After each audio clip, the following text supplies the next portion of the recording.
Welcome to the Hawkeye Sidekick podcast. And you're very welcome back to the Hawkeye Sidekick Rugby Union podcast with your host Mark Kennedy. Joined again this week by Liam O'Brien. Liam, how are things? Great, Mark. Yeah, tremendous win for Munster. Are we again? And yeah, the season continues for us. Absolutely. Continues for another week, Liam. We can review the URC quarterfinals from last weekend. Again, 2 road trip wins that we'd called on our previous Rugby Union podcast came true. We'll also look at the URC semi-finals previews for this weekend. So, Liam, we'll start from the start on Friday night in the Kingspan. Connacht made the journey to Belfast to face Ulster and deservedly won the contest 15-10. I suppose, Liam, your reaction to the result? Yeah, Connacht, to me, they played all the smart rugby and they were very accurate in their breakdown work. They were accurate in their kicking.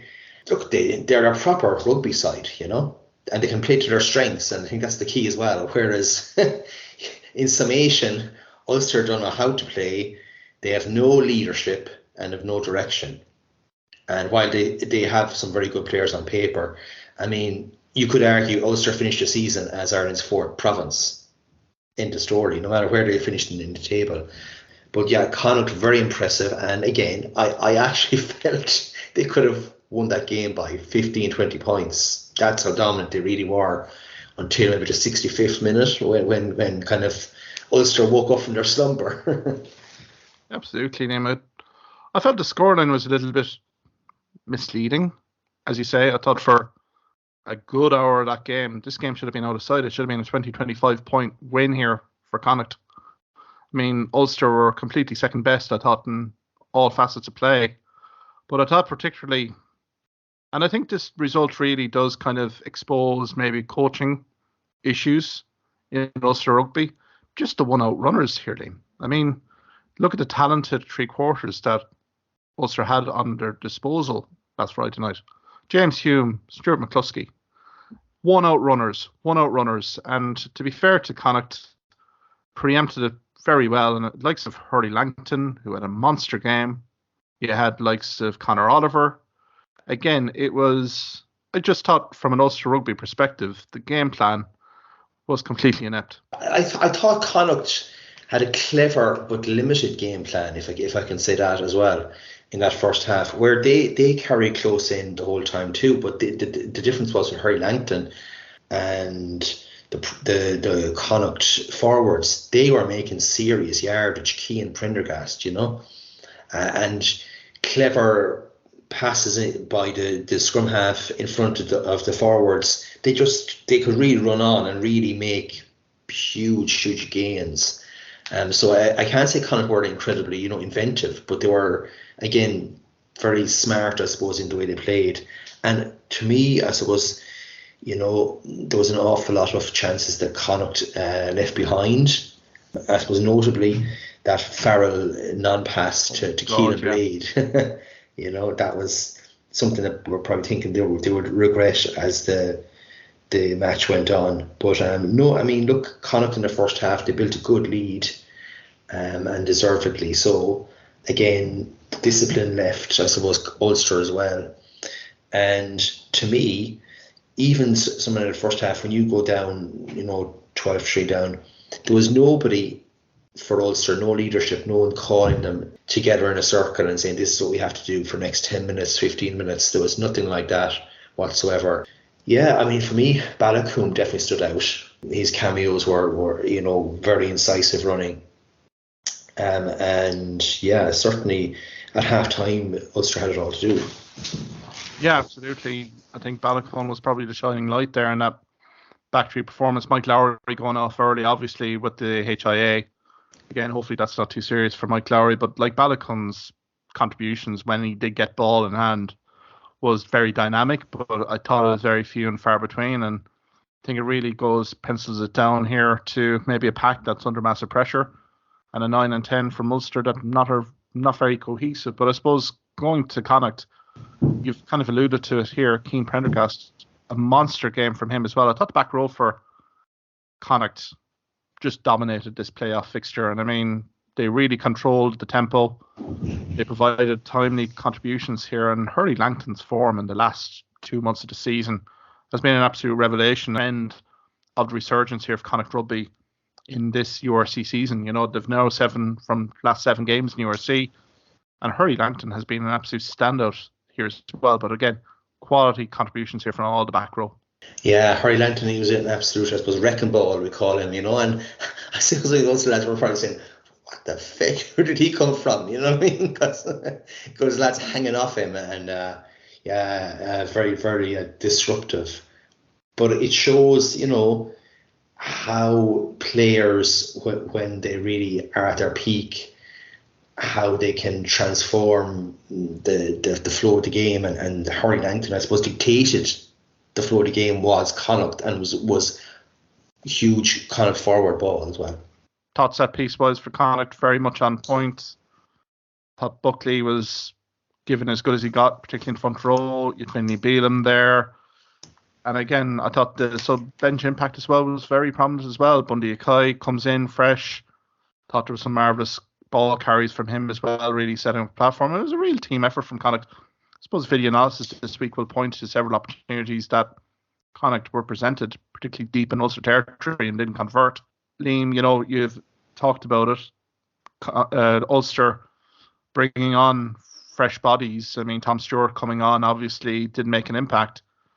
I suppose they did stir to life with 20 minutes to go, but I mean, too little, too late, really, in a playoff game. You have to be on it from minute 1 here. And to be fair, Alan O'Connor's try, we thought maybe, that there might be Connacht might come back to haunt them. But again, Connacht's composure, I thought, at the end was really admirable when Ulster was losing theirs. Yeah, actually, I thought that Connacht in the end, it was kamikaze stuff, to be honest about it. I suppose, look, I mean, the fact of the matter is that Connacht should have been well out of sight by the 60th minute. Prendergast kind of disallowed try. Then Aki's pass, if it went to hand, you know. Again, that was another Connacht try. What I liked about it too is, yes, okay, they had the last probably 50 minutes a lot of possession, but Marmion had a key break there, which possibly was the game, you know, in the 75th minute, that break up there, and penalty, obviously, for Carty to go 15-10 up. I just thought, that's it, like, that sure is a match-winning sort of display. Again, when I saw him 3 times in a row, Marmion kicked the ball in the air. I don't mind it kicking, but he kicked it like literally a metre in front of him each time. There was no yardage gained, like, you know. I found that a bit hard. I think everyone was screaming at the telly when that happened. Balakoum as well, I think, yeah, in the last 20, again, he had some breaks as well. But I think it's just the fact that Ulster's big name players were kind of missing, you'd have to say again, you know. In terms of half back, I mean, you kind of wonder, will Doak have to be converted into a number 10 next season? He certainly has the skills, you know, we both rate him very highly anyway, as a scrum half. And that's something that probably has to be done now at this stage. There's no real choice in that. And in terms of the back row, you'd have to say, of course, season has shown itself not to be good enough at the top level as well. Again, you know, you have to question when Ray isn't really included for a lot of key games as well. But yeah, for Ulster, I don't know. I mean, I think Stephen Ferris was kind of going to call it before the game, that he felt that Connacht had it, had the chance. He was right in that. And for Connacht now, it's kind of all bets are off. They have a really good opportunity because they're facing, I suppose, a side that they were beaten by Munster in their last key game there, and I think Connacht will go there, you know, and win. I actually think, yeah, it's possible. It's well possible. I think it's absolutely possible. Look at the momentum they've built in the last 2.5 months of the season. When you consider where Connacht were at the start of the season, granted the schedule going to South Africa early, there's plenty of injuries to contend with, but since Christmas here, Liam, there's been an incredible turnaround. And I mean, the legacy for Andy Friend has definitely been defined here in terms of the Champions Cup appearance being confirmed for next season. They're now going to be second seeds going into that Heineken Cup, given the semi-final. So I think all intents and purposes here for Connacht Rugby, not saying it's a free hit or anything, but I think there's no pressure on them. I mean, you consider the comments from head coach of the Stormers, John Dobson, after the Stormers put away the Bulls 33-21 in the Cape. This was his quote. Connacht won 7 in a row. There's something there that is worrying. The way they fight, their attack shape is really good. Connacht have a great story from a windy greyhound track in the far west with the smallest budget in Ireland. They don't go away. They'll be tougher than they think. So, I mean, what a mixed quotation there. But, I mean, from Connacht, I mean, plenty of motivation there, given comments here from a head coach heading into a playoff semi-final, I think. For sure. I mean, you allude to it also. We have Swiss De Bruyne on Supersport in South Africa labelling Connacht as a very journeyman team. A good team, but a journeyman team. So, I mean, I think they actually completely disregard Connacht, to be honest with you, to the point of being insulting, you know. And again, that kind of comes true as well. That will come true in among the crowd, and will come true among the players, that sort of feeling, you know. That comfortable feeling. And yeah, I think they could be in for a bit of a rude awakening. I think it'll certainly be a game of it. Connacht can score tries at will. I mean, there's no doubt about that. I suppose again they'll have to target the breakdown, and that's going to be the key. And let's be honest about it, Dion Foree is the big hog there. If they can better him, they absolutely have a chance of winning the game. You know, I alluded to it there, 33-21 win for Stormers against the Bulls, and I mean, I thought it was a pretty dominant performance from the Stormers. Now, John Dobson had alluded to that he'd seen pressure in the training week, that players were fully focused on that Bulls performance. Kind of saw it proved again. Host really controlled possession here from start to finish here. Liam Libbok with 7 from 7 from the tee. And again, Bulls were always chasing the game, to be fair. And I mean, some of the turnovers here from the Stormers, if I throw the stat out at you, turnovers 1, Stormers 12, Bulls 3. Kind of told us tail of the tape here, Liam, didn't it? In terms of Stormers really controlling the field here. And again, 3 tries ensued. And I didn't think Bulls really did lay a glove on the Stormers. Very routine win for the Stormers here going into the semi-final. Back to it because I'm a big fan. Dion Foree is probably the best turnover merchant in world rugby right now. I do think they did not finish like 4 tries to 3. I think actually the Bulls actually got 3 tries in that game. So like, I mean, there's no doubt about it, defensively the Stormers can be got at. And you know, I mean, if you look overall, I think 2, they can certainly be got at also in line out. They're pretty average in terms of their line out, you know, in terms of the 2 guys playing there. So yeah, there's, and then Manny Libbok can also have a crazy day, an off day in terms of the kicking tee. He will always produce, I think, in terms of open play, but yeah, kicking tee can be one of those days with him as well. So yeah, I mean, it's all adding up to an intriguing match where again I gave Connacht a very good chance of getting a victory. And I mean, Connacht, their line out this year has been different class. I mean, Senecal, our defensive forwards coach, has been superb. It's going to be a big loss for Connacht next season, but the line-out has evolved, particularly dealing with opposition line-out. Connacht have been a threat.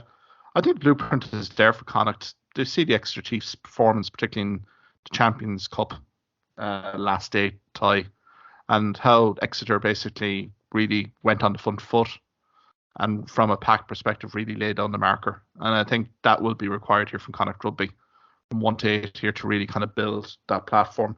But I suppose, Liam, looking at the Stormers, Foree, his cameo was absolutely different class. Evan Roos is coming back into form as well. Thought he was very prominent ball in hand with 7 successful carries. Williamson as well as a key cog there, particularly in that 3 quarters, 3 offloads, 64 metres gained. And then Ori as well. Again, monster second row, 13 tackles, topped the tackle chart. So I suppose Connacht will be under no illusions here.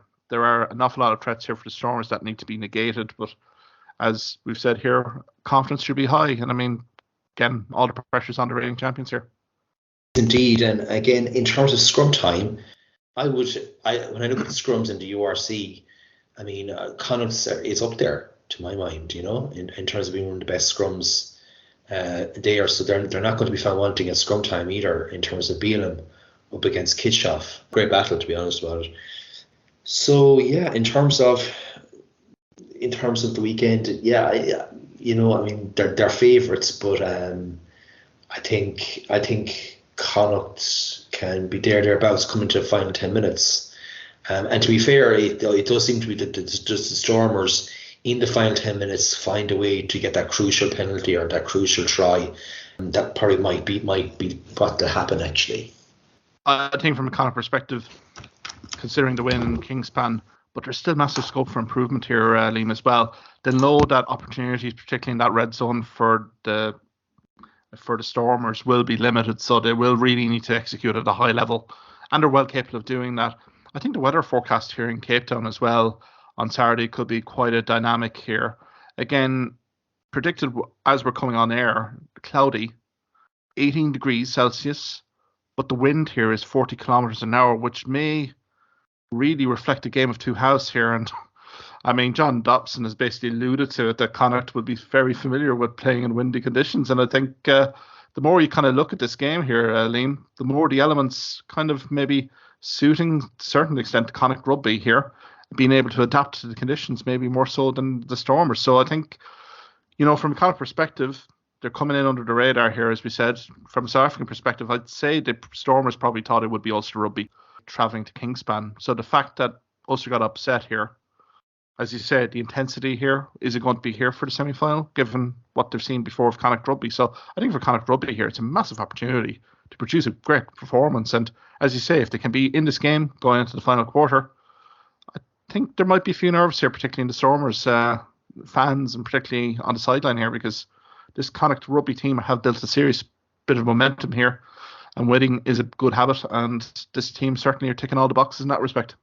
And again, their record, I suppose, in the second half of the season has been absolutely excellent in terms of home and away. And I think that the Stormers, while they score an awful lot, they actually never kind of quite pull away. If you know an awful lot of their wins, it's kind of like a struggle still in the last minute. The game is still in the melting pot.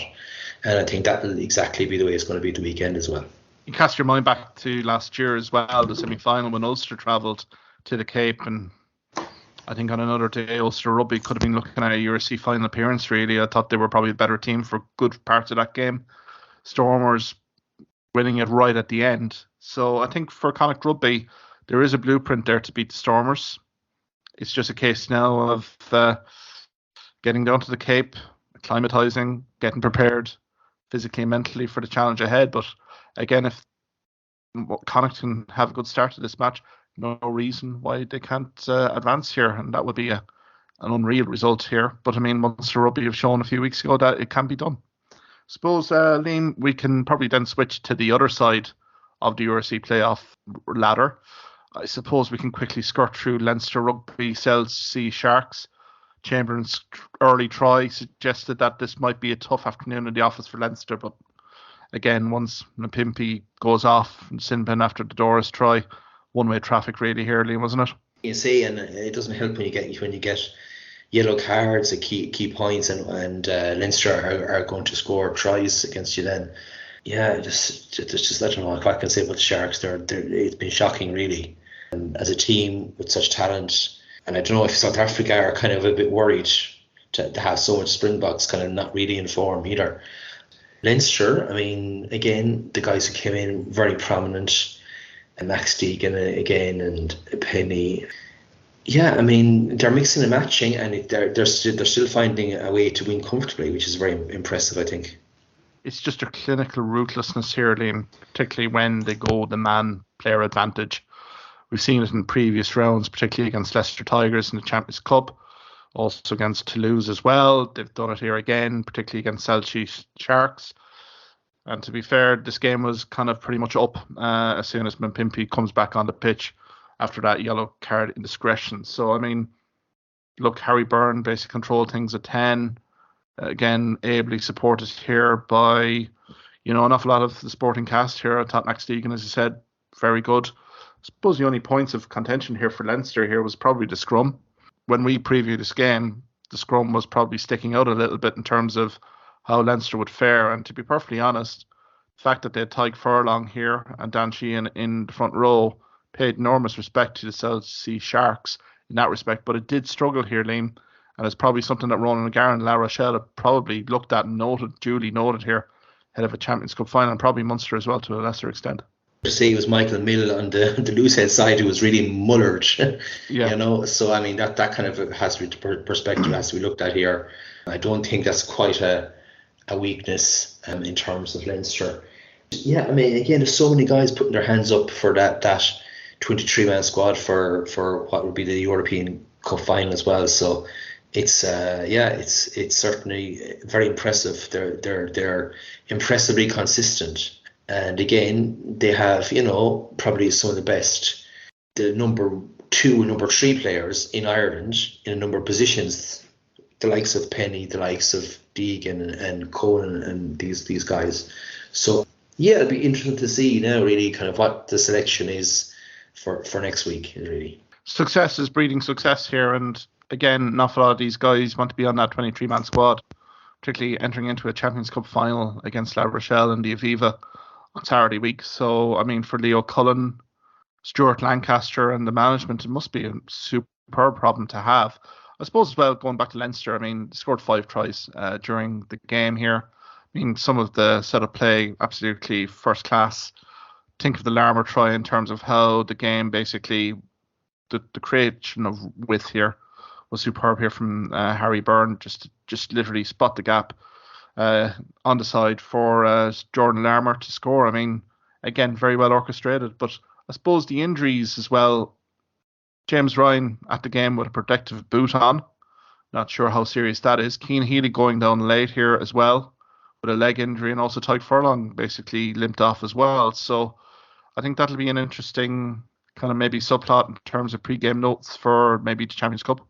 But I would imagine here, Liam, we'll probably see more rotation from Leinster Rugby against. We'll talk about Munster in a few minutes here next Saturday. Again, though, in terms of good rotation, their players coming back from injury will be playing against Munster. So you're talking about Ronan Kelleher, James Lowe, and Robbie Hinshaw. So I mean, nothing easy for Munster either way, whatever kind of team they decide to pick.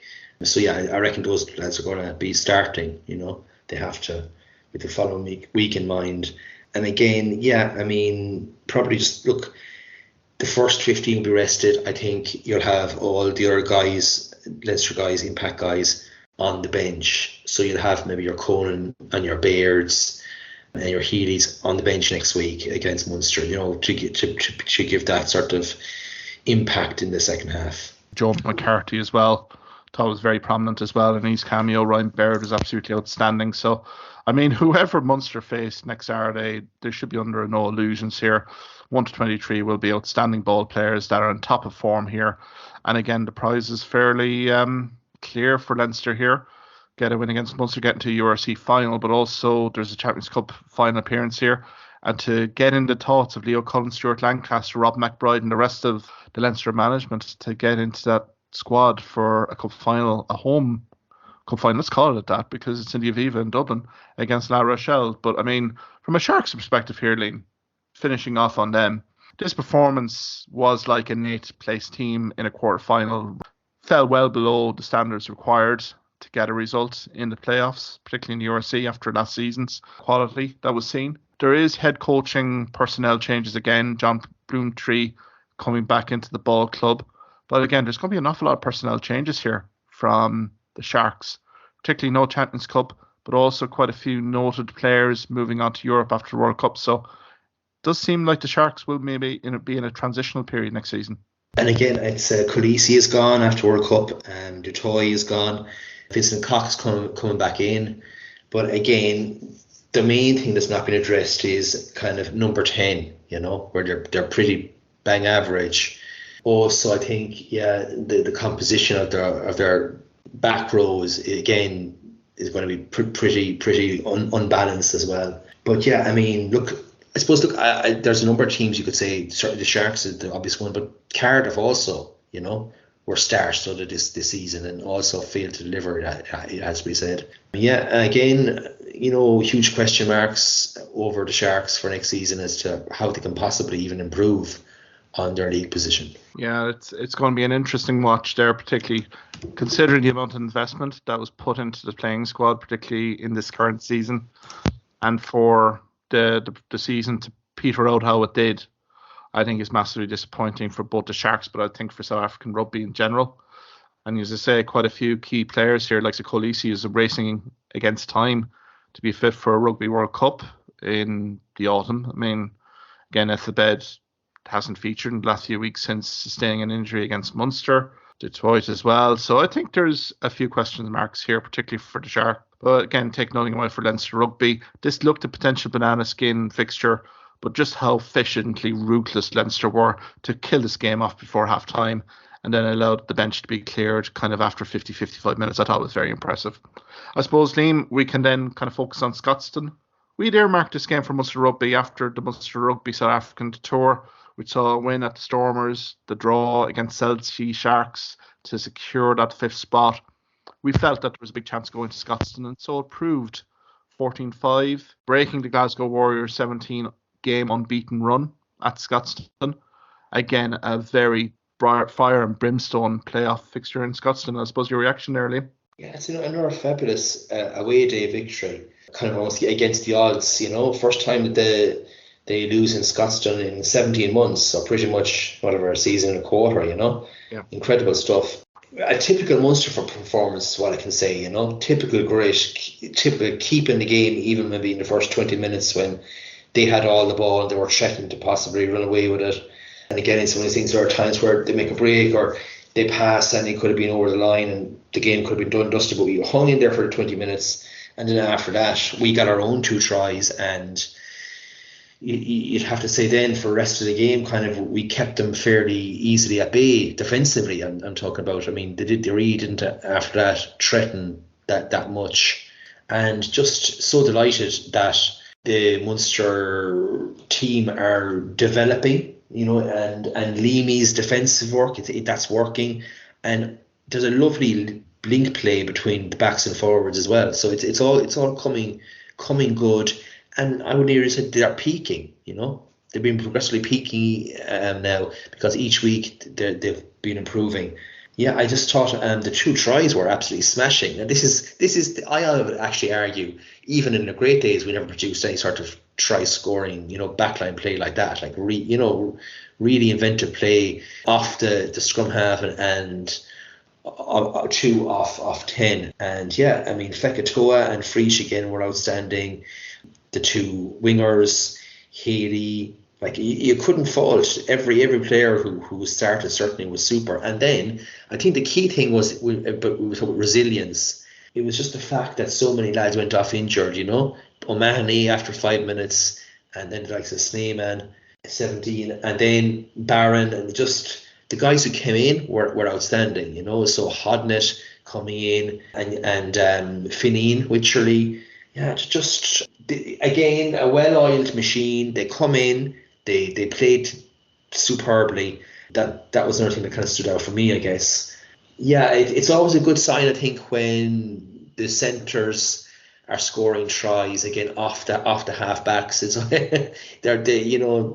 they clearly have the same, I suppose, the same mentality, and they know the lines are running. Yeah, just a super performance. I mean, like, look, again, you could say it was 14 and a half time. It could have been 21-0. I think, again, just before half time, Barron with, again, a bit of a wayward pass. That's right, because that went to hand. That was the game over as well. So certainly first half was excellent, Everything that you wanted from Munster in that opening half they gave. Superb defensive stand, particularly in that opening 20 minutes, as you said here, Liam, because, I mean, look, Glasgow are a quality side, Liam. I mean, we've looked at them throughout the season. They weren't 4th place in the URC for nothing. I mean, their Challenge Cup performances to date have been outstanding as well. They put an awful lot of points on the board against an awful lot of opposition, particularly in Scotstoun. So the fact that Munster, and as you say, massive credit to Dennis Leamy. I know he was given a bit of criticism along with the team, particularly during that South Sea Sharks, that 16 European Champions Cup tie, and also the Glasgow Warriors game at Thomond Park, which probably had revenge on their mind going in last weekend. But I thought defensively, to a man, stood up, didn't give any easy points here for Glasgow. And then it felt like Munster of old here a little bit, Liam, particularly when the opportunities did arise, particularly in that second quarter, either side of some red card that we'll talk to about in a minute. Again, it was clinically executed from our half-backs to our three quarters. Lovely interchange. Shane Daly also very prominent there as well for Frisch's try. So I think an awful lot of good things here from Munster Rugby. I suppose, can I get your thoughts on Jordan's card on 25 minutes? No real complaints here, is there? Yeah, it's on Jordan. Yeah, well, look, I mean, it was actually, I think, one of the clear breaks Munster had in the first half with Murray down the wing. And yeah, look, I mean, Jordan basically went in with the head. There was no mitigating circumstance there whatsoever. And I suppose, look, when the Scottish commentator, who you think would be a bit biased, when he said, look, for where I am, it's a straight red, you know that it's serious. I suppose the implication was at that stage at 14-0 and then the red card down, they were going to find it even tougher then to kind of attack Munster and try and open Munster up offensively.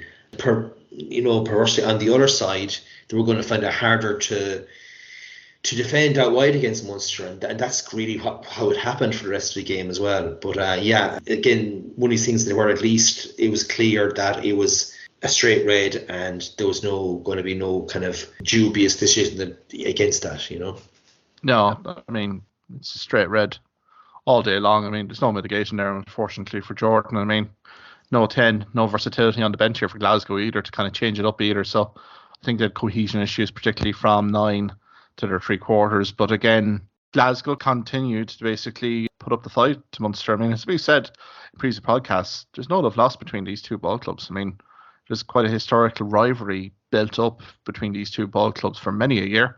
And again, a very competent performance here from Munster again. I know there's been a bit of critique in terms of not finishing off the game. Glasgow really did have good moments here as well, particularly in that third quarter. And I suppose the Steen try, probably the best move of the game. But again, there was no conversion at the end of that. 14-5, still a two-score game. And I thought Munster admirably closed out the game here, Liam, particularly in the last 10 minutes. Played in the right areas.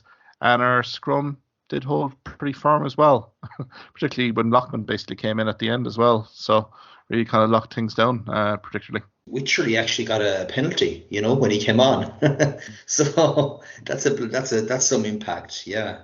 Yeah, I suppose, look, I always look at the 40th to the 60th minute, funny enough, as being the key time in the game. And Glasgow definitely had plenty of opportunity then. I suppose, I won't say Dempsey lost the ball really when they were attacking the line. They also had them all held up.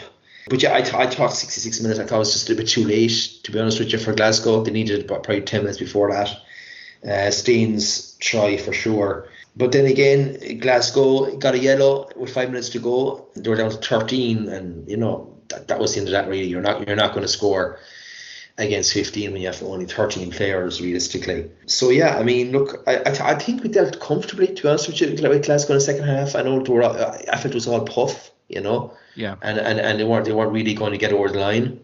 Yeah, I think. I mean, I couldn't even criticise them. I know, like, again, 14-5 seems like a quite a big winning margin, but there really was nothing in it for a lot of the game. I think that Munster, they learned an awful lot from that Glasgow defeat in Thomond Park as to how to attack them at the ruck. Basically, not to let them run good lines that they run in Thomond Park. And it has to be said, look, because you have to look over the course of the season with Leamy and defensively in general, those two things were a blip, To me now, the Sharks, which I thought at the time, I thought to myself, the Sharks team just fluky on the day, It was like played in a sauna, and the last 3 or 4 tries were just completely would never have been scored normally, bounce to the ball sort of thing, right? So that was that. And yeah, look, Glasgow certainly was a different story. That was our worst really performance for 40 minutes in the season completely. But you can now say, look, that was a blip. That was a bit of a blip. Yeah, we got the learnings basically from that Glasgow defeat. That's what's impressed me the most, regardless of the result that's going to happen this weekend at the Aviva against Leinster. I think Munster are showing the evolution, their adaptation in terms of evolving correcting any issues that have happened in previous encounters. I think you've raised a superb point there, Liam, in terms of how they've learned from their mistakes. And there has been mistakes, particularly at the start of the season. And we've had a great run of form here, particularly. I mean, the Glasgow Warriors game for me in Thomond Park was probably a low point, but I think it was probably a big lesson learned here for Munster Rugby. And as you say, they applied it so well against Glasgow. I mean, look, Glasgow's home records, as I said at the start of this piece, first loss in 17 games. I mean, that's a huge scalp. When you consider Munster going down to the Cape and beating the Stormers, smashing a 2-year home record on the Stormers as well, getting a result against South Sea Sharks at the last URC round, given where they were at half-time in that game. I mean, there's a bit of backbone happening here with Munster Rugby. There's a bit of character. There's determination. And I think we're going to have to see that all come out again against Munster Rugby this weekend. But again, an awful lot of good things and positivity to kind of lead into that game on Saturday here, Liam. Yeah, there's a lot to build on, even for next season, you know. And again, this is real bonus point territory, I suppose, at this stage. In terms of Saturday, it's just a pity that we're not fielding probably a stronger side. But the guys are coming in; they won't be found wanting, you know. If the Witcheries have to come in, and at centre, it'll be intriguing to see who we actually field at centre alongside Frisch. Will it be Zebo to make a glorious end to? Well, I should say end, but to end his season this season with Munster. So it's quite intriguing, you know, the fact that Leinster could very well have their eye off the ball a bit on the following week as well. And it's I mean, it's all to play for, like, you know. I mean, who would have thought that you could potentially have a Connacht Munster final in the URC at the end of the season? But it's certainly is on. Again, what I found is that even on Saturday, I think that Munster, with good ball, Munster have that ability, attacking wise now, to score tries, and I think that's the key. Now, of course, when you go up against Leinster, their defensive line is like nothing you ever experience for the rest of the season. But again, I think it has to be mentioned, Dennis Leamy knows the inside track exactly. Yeah. On Leinster, you know. I mean, that has to be something that when it comes to this game, that Leinster are not happy with the fact that Leamy has been with them for so long and knows so much about them. I think it's realistically, we have to be honest, Munster with the inside track will cause quite a lot of difficulty for Leinster, I think, in this game. Yeah, that is the hope, because I mean, this is getting into the business end of the URC playoff season. The worst case scenario for tournament organisers here and for the neutral is for 2 blowout results here for 2 home teams. That's not what we want here. I do see that these 2 playoffs will be evenly contested. And I generally do see that. I mean, for Munster, all that we've said about Glasgow, the defensive evolution, it will be tested regardless of who is going to be facing Munster. I think, you know, as you said yourself, likes of the Robbie Henshaws are probably coming back in. It'll be interesting to see if Jamie Osborne gets a little bit of game time, like Kieran Frawley. So I'm relatively confident here. I think from Munster's perspective here, the approach has to be physicality here. Really impose their will on this game early. And I think it's the same for Connacht against Stormers. Like we've seen here, strong starts. I'd be hopeful. Now, again, the likes of Conor Murray, Fekitoa is gone as well. Barnes out and Schneiman's out. But again, that's opportunity knocks for a few other guys here to really deliver a performance. And I think it's well overdue here, Dean. Munster turning over Leinster Rugby. And I mean, as you say, week before a Heineken Champions Cup final, I think if Munster can be thereabouts with 10-15 minutes to go, all bets are off here. I suppose you'd be hoping they would have a bit of a lead by that stage, because it would probably be pretty threadbare in terms of our bench impact.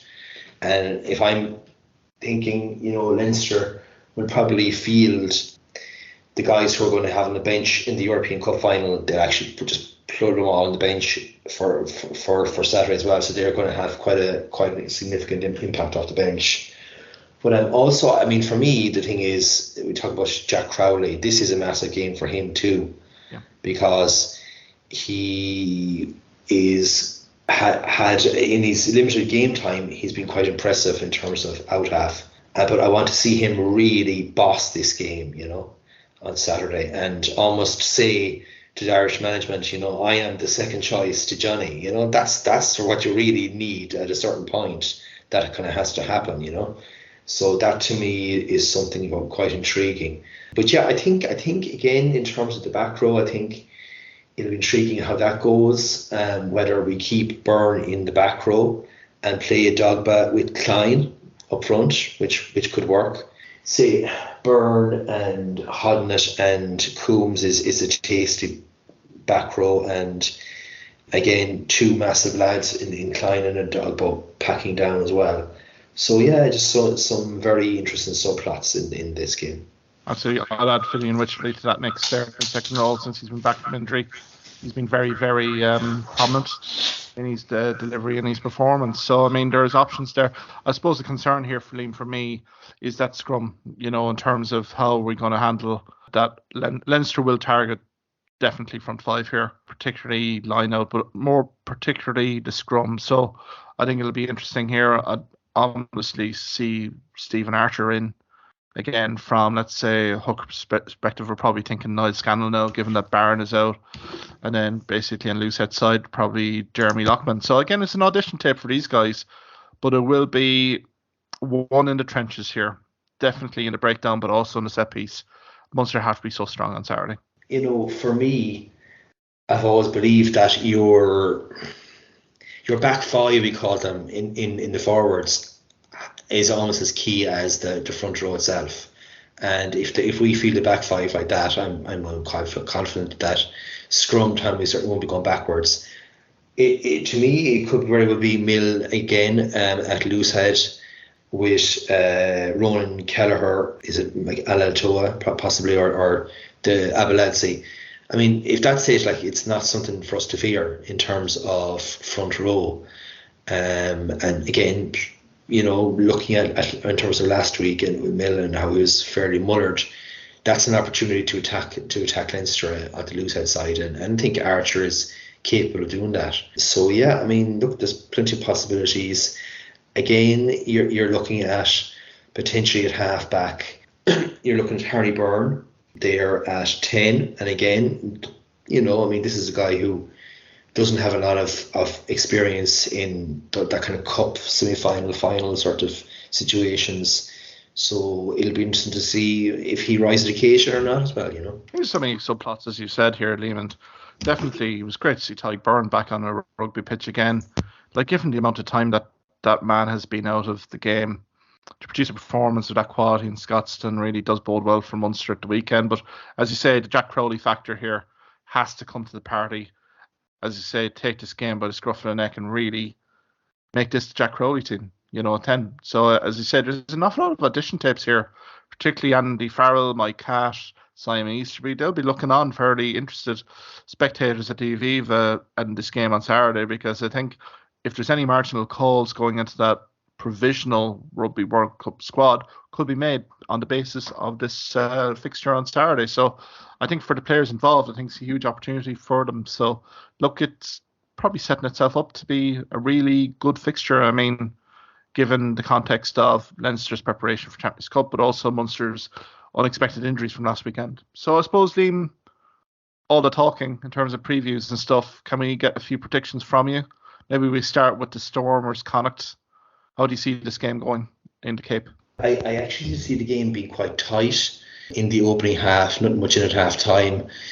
And then, of course, after half time, that's often when the Stormers, they pick up their tries between the 40th and 60th minute. So it's obviously crucial that Connacht, in my mind, keep toe-to-toe with them for that period. I think Connacht, I think that they're going to keep it tight again. I mean, the way you play the Stormers is you don't play expansive rugby, particularly in the second half, arguably. You kind of frustrate them in every opportunity. If Connacht could scrum and if they can maul effectively in the second half, definitely within a chance. Again, I give them a chance. You'd have to be honest and probably say, 3 points, 4 point win for the Stormers. But I mean, I'm definitely giving them a huge chance. Giving Connacht a good chance. Just looking at this weather forecast alone here, if it's 40 kilometre an hour winds here in the Cape on Saturday afternoon for this match, then this is going to be a game of two halves here, Liam. And really, from a Connacht perspective, they have the personnel here to really adapt to those conditions. They do have Bundy Akai, who's pretty fresh here, Liam. You consider the lack of game time he's had with Connacht this season.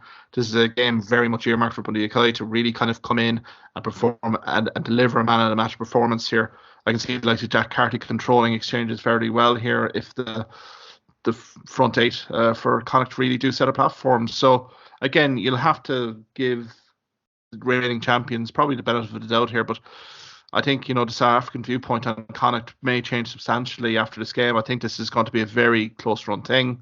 I'm just going to marginally give it to Stormers, but I would not be at all surprised here if Connacht really did compete very well and really got the win. But I think you have to go Stormers. I think their home form, besides that Munster Rugby loss, has been exemplary. They find a way, don't they, in the, as you said, last 10-15 minutes, and I think just marginal 3 to 5 point win for the Stormers. I suppose the Aviva Stadium on Saturday evening.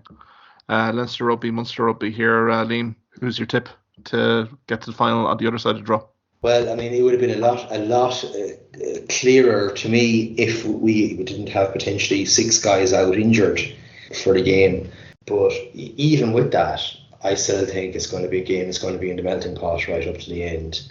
Yeah, again, it's on the day. I mean, again, how our tight head against their loose head, how we do in terms of centre, like who do we select alongside Frisch now becomes actually, I can't actually think of who we can select, quite frankly, so that's going to be intriguing. So those calls, but also it's about just if we get any decent platform in terms of the breakdown and don't revert to this one out runner nonsense, you know what I mean? Because you're going nowhere with that.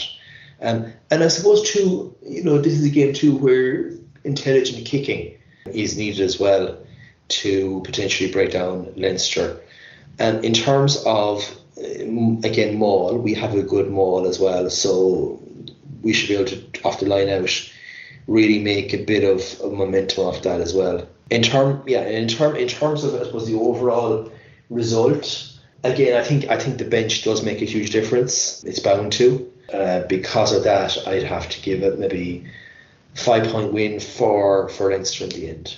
Yeah, what I'm kind of looking for and expecting from Munster, we've seen an evolution in the side in the last few weeks now. Again, the Glasgow Warriors game in Scotstoun, probably didn't see it on the scoreboard, but I'm looking to see the same defensive, the same line speed, and the physicality as well.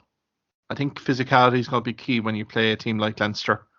You have to basically set the foundation from minute 1 and don't take a step backwards, because if you give a half an inch, Leinster will destroy you. So I think from that perspective here, I would hedge it to Leinster. But again, I think for Munster, this is a free shot for Munster Rugby. Given how the season has evolved, I think as long as Munster can play and adopt their game plan that they've been continuing to adhere to and implement, I will be happy if we can get a very good performance here and really can be competitive against a Leinster side that, they are the standard bearer here in the URC. So again, I don't rule Munster out at all. I'm just thinking of Rainbow Cup, back in the RDS, where again there was kind of maybe shadow squads going on there a little bit, but Munster really had front football there, and really did kind of expose an awful lot of problems when they played very expansive. And I would hope that would be the same here as well. So again, you have to kind of edge it to Leinster, but I think from a kind of a neutral perspective, I think there could be plenty of drama in this game. I think there's maybe a dramatic crescendo in one of these games, and I feel the Aviva Stadium might be the one where we might see a very dramatic crescendo here. So yeah, we're going for 2 home wins, but I think our expectation here, Liam, is that the 2 away teams here are going to give as good as they get here. Nothing in it until 5-10 minutes, I think. Yeah, absolutely. Quick mention and shout out to the AIL 1A division final. Terranure College securing their first title against Clontarf. Caelan Dooley, Liam, what can you say about the Newcastle West native? That was a phenomenal performance. For me, the best performance from a player off the tee from Ireland this season. Phenomenal performance in the final, 30 points. Just he hit it from all angles, and I think a really good final there to really cap off a very memorable club rugby season here in the AIL. Yeah, it's a very good standard. Particularly obviously 1A is a very, very good standard. And again, I mean, Collins Butler in a post-match interview with Terranure spoke not just for Terranure, I guess, but for all the IL players, and he said that today they basically they smoked the academy players. And again, this is a guy who was let go from Connacht. To my mind, very good player, and there's nothing between the very, very top 3-4 teams in terms of the EIL and whether they should be professional players or not. I mean, it's as simple as that. So those Dooley definitely has to be looked at in terms of Munster. You've got you guy from Newcastle West. There's a number of other players as well that can be looked at as well. I mean, you had Alex Sirocco there, play for Clontarf, Harrison Brewer. You also had a number of other good players that had just been kind of on the fringes of the provincial squads.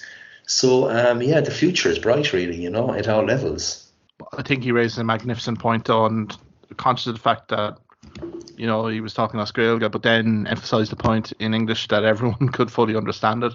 But that pathway for a player that, as you say, that second chance opportunity, or a late bloomer that's in senior club rugby that has emerged from who may not have played rugby in juniors or youths, that pathway to provincial level, I think again needs to be reviewed and looked at here, particularly IRFU. Now, obviously, provinces have scouting systems throughout the country, but I think Colin de Butler has really ignited a nice debate here in terms of pathways for players that, let's say, as you say, they're playing academy players and contract players from these provinces, the professional provinces, and consistently outperforming these guys. So what is the situation with these guys? Can these guys have a hybrid contract of some sort that can, if they have the ability to really run the rule over them and really kind of see if they can want to become professional? So I think it's a very kind of intriguing discussion point. Maybe it's one that we can talk about a little bit more here, Liam, in the weeks to come. But I think it was a fabulous game in 1A. I'm also thinking in terms of, kind of thinking from a Limerick-based perspective here. There was a phenomenal game between Shannon and Highfield, promotion relegation playoff, Bruff as well, against Scary. So UL Bulls also, again, there's been Munster. There's been quality games all during the year here, and I mean, next season when we have this podcast, we'll focus a little bit more on the AL because we've gone to an awful lot of games this season here, Liam, and to be perfect fair, the standard of rugby is absolutely standout, with an awful lot of good prospects coming through the system here, and it bodes very well for Irish rugby as a whole. Yeah, it's kind of one of those conundrums, isn't it? Like, I mean, to my mind, those guys at the top, AIL guys, are well capable of playing at the very least English Championship rugby. I mean, they'd walk into, I would argue, any of the English, Championship sides, but it's whether they're able to progress there. And I have to wonder, like, would 2 or 3 of those lads be happy to get a 6-month contract with Munster, just to kind of test the waters and see how they get on next season? Because I don't think it would cost an arm and a leg to convince them of that, and I think it's worthwhile too. So that's possibly a short-term contract sort of deals. Yeah, that's certainly one way to go. Absolutely. Like, you could base yourself off maybe a New Zealand rugby union structure here where the club game, particularly juniors, is so strong. You get the Mitra 10 Cup as well, which is very much a kind of a progression onto Super Rugby representational teams in New Zealand. So I think there's always scope to improve, particularly from an IRFU structural perspective. But I think that pathway for player development, particularly with senior club players who, are really flourishing at the prime of their playing careers, I think definitely has to be looked at. I suppose, Liam, we'll leave it there. Being a lengthy one, but I think a good one. Many thanks for your contributions tonight. I suppose next week we'll run the rule over the URC semi-finals in the Cape and also in Dublin, and have a look ahead to the Challenge Cup and Champions Cup final weekend in Dublin and the following weekend. Until then, Liam, have a great weekend, and we'll talk to you soon. Thank you for listening to this podcast episode. If you liked what you heard in this podcast, why not subscribe to the Hawkeye Sidekick podcast on either Amazon, Spotify, YouTube or Twitter platforms. You can also follow me at Hawkeye Sidekick on Facebook and Twitter for the latest sporting opinions, articles and reports.